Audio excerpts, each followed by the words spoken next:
3. We're over in Castle Rock, Washington at the TT National, August 4th, 2012. A TT is a track, a flat track that has a right-hander and a jump involved. Sometimes they have jump, sometimes they don't, but always some sort of a right-hand kink involved. And so for me, I got a lot of off-road background riding knowledge, so it kind of suits my style more than maybe the average track, I guess, does for me.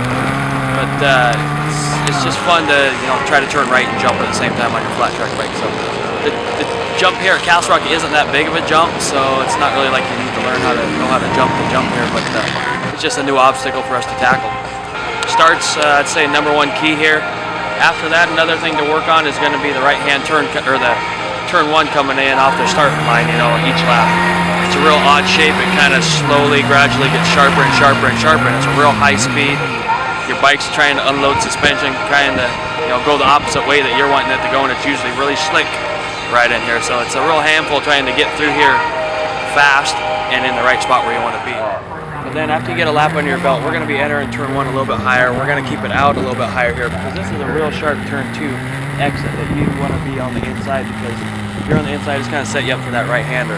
So we're going to be setting ourselves up coming into turn 1 and 2 a little bit wider. And then we're going to try to pinch off this and get as tight as we can here, just so we don't make that right-hander any sharper than it already is.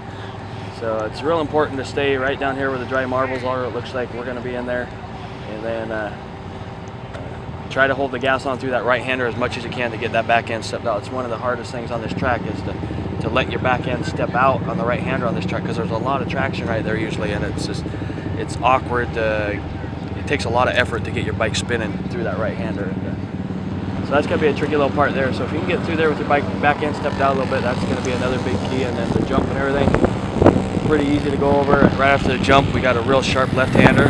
I like to set up wide for that, just try to sneak under somebody. It's one of the few places on the track where I think you can pass people pretty easily. So but yeah, last year I had a stock motor with a pipe on it, and it was all I could do down the straightaway with a couple of them guys that got by. So this year I got a little bit better motor under me, and one of my old race bikes. It definitely takes motor on this track. There's a lot of traction out here, and it's big sweeper turn over there, which you get a heck of a run off of. And straightaway might not seem that long, but it's so long because the corner is just kind of gradual. You can run it in pretty hard, so you definitely need some motor. A month ago, I wasn't planning on doing this, and it was about probably 2 or 3 weeks ago. I called Dan at the AMA. I said, "Hey, I know it says 30 days you got to give for a notice on your license, but so I think I can get a license and an entry for Castle Rock."